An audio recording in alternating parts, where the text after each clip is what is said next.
siapapun, tidak caleg pun gitu ya. Untuk orang mau naik kelas, mau cari kerjaan atau apa itu, atau orang ingin menikah atau mau cari pacar, ya tidak ada salahnya mereka itu melakukan ritual tertentu, baik secara agama maupun secara budaya gitu. Yang pasti kita menarik energi bukan menarik energinya dari, maaf aja, roh jahat gitu, tetapi kita menarik energi dari cahaya ilahi. Bagaimana kita bisa membedakan itu cahaya ilahi dan itu energi roh jahat gitu? Ritual-ritual itu memang perlu gitu.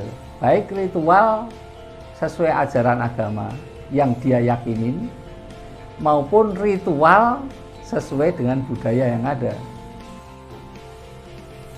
Pusaka ini sama dengan kita. Pusaka itu bisa, energinya itu bisa terisi secara otomatis waktu yang bikin. Kalau memang empunya itu boleh dikatakan mumpuni gitu, itu ya pusaka itu jadi karena dibawa oleh empunya gitu. Orang membuat keris yang luar biasa tidak sembarangan. Dia puasa 40 hari, dia ini untuk mengerjakan keris itu. Dan keris nggak akan jadi sehari dua hari, akan berhari-hari karena sesuai dengan yang dia terima. Orang yang pengen pusaka tidak bisa sembarangan. Orang nawarin pusaka ini dulu dipakai oleh itu. Nah ini silahkan mahari segini. Ini enggak bisa. Bagi saya tidak bisa. Karena apa? Itu belum tentu serasi, belum tentu selaras.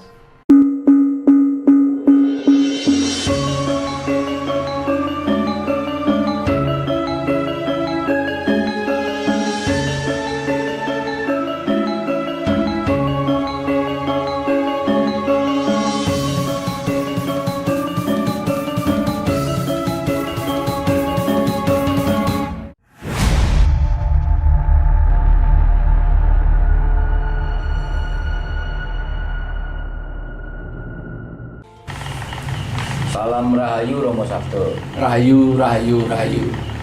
Romo, saya dengar saat jelang pemilu begini biasanya para caleg banyak yang melakukan ritual tertentu. Juga koleksi-koleksi pusaka yang diyakini bisa membantu. Apa benar demikian, Romo?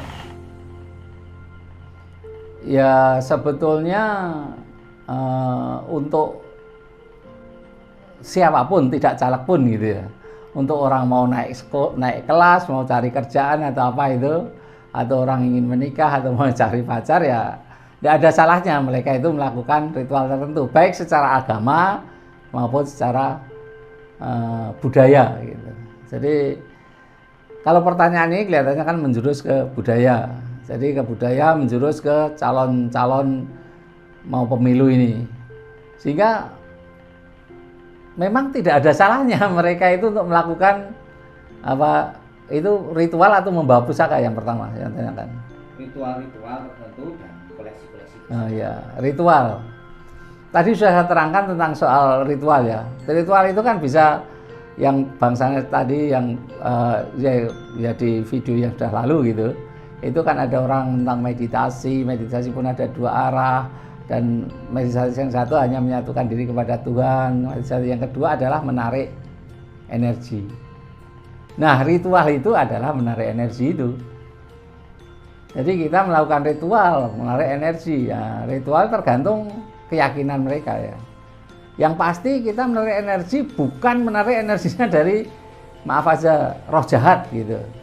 Tetapi kita menarik energi dari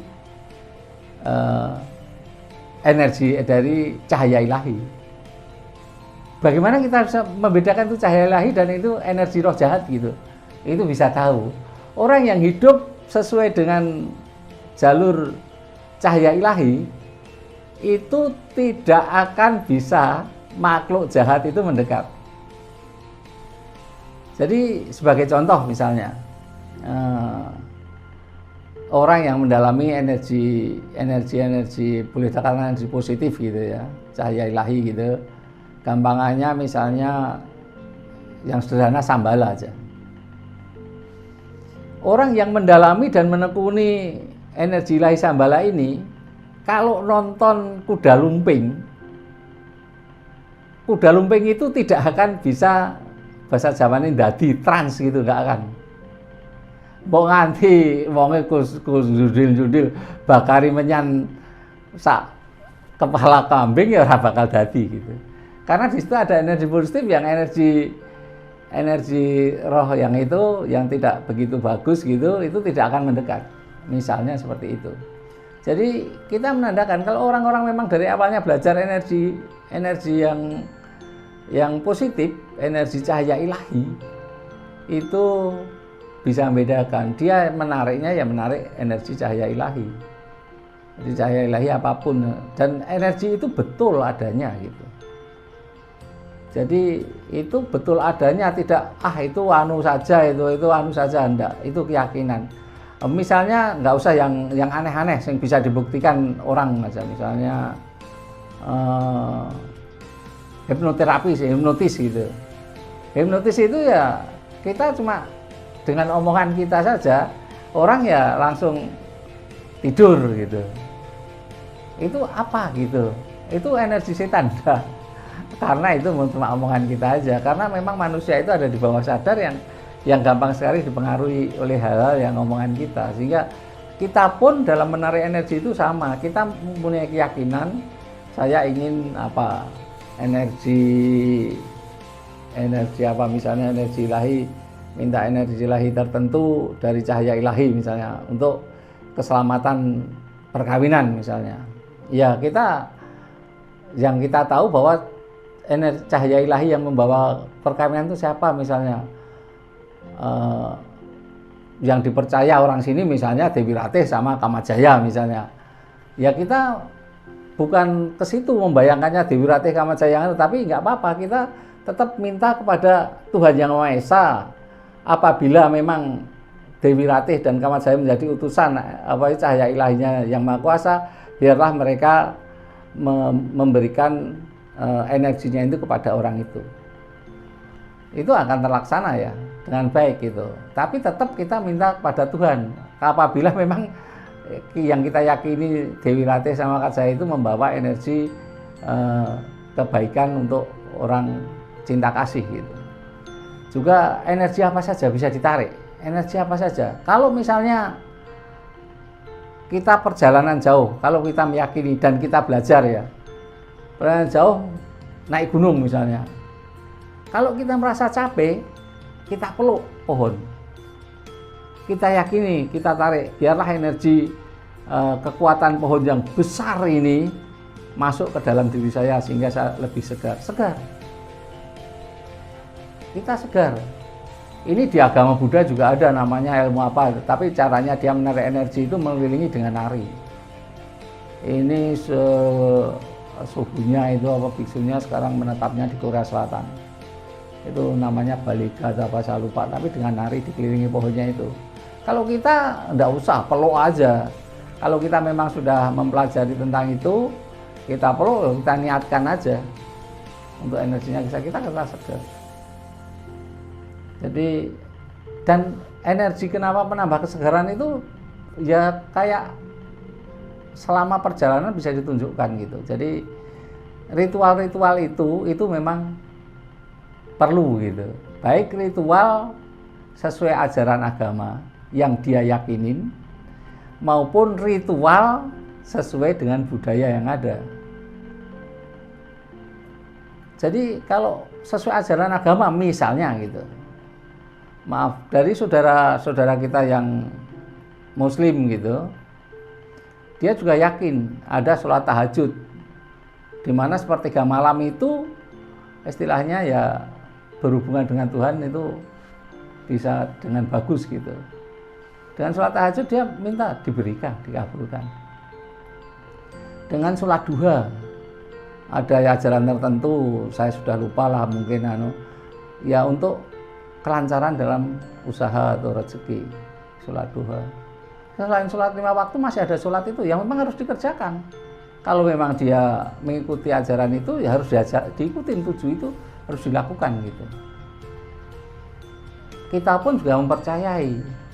Saya sendiri meyakini, misalnya Ka'bah itu, energinya sangat kuat sekali. Kenapa? Ya, saya yakin aja bahwa Ka'bah itu memang, kalau misalnya berdoa di depan Hajar Aswad itu dengan betul-betul pasrah dan yakin, saya yakin dikabulkan.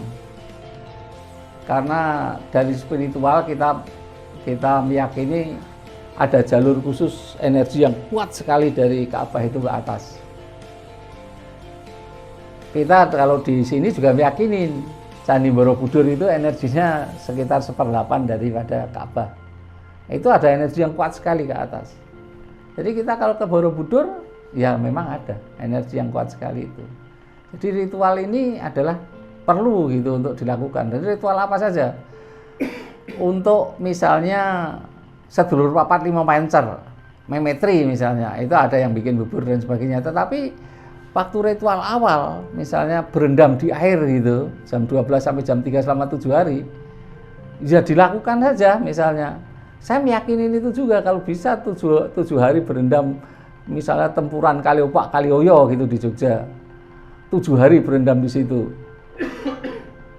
Yakinlah besok apa yang diharapkan terjadi. Saya dulu juga, maaf aja, waktu SMA melakukan itu, semua yang saya harapkan terjadi mulus dan tidak ada halangan. Misalnya saya umur 35 punya mobil, umur 33 punya rumah. Jadi ya saya percaya soal seperti itu, saya yakini karena saya melakukan sendiri dan saya mendapatkan itu gitu.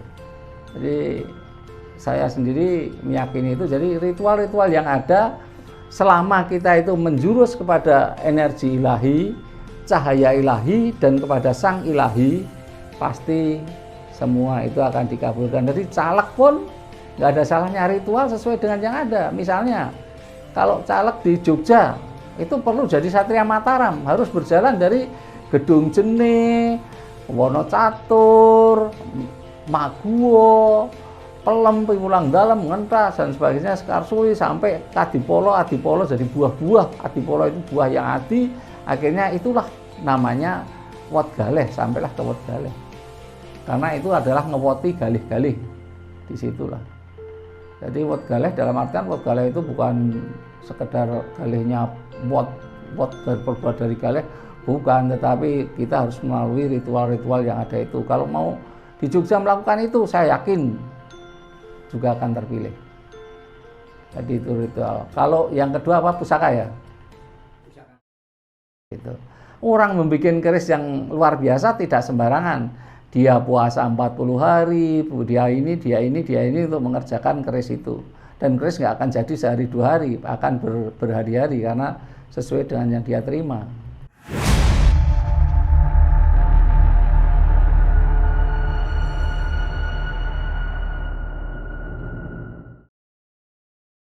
Terima kasih Anda berkenan subscribe untuk membantu mengembangkan channel ini.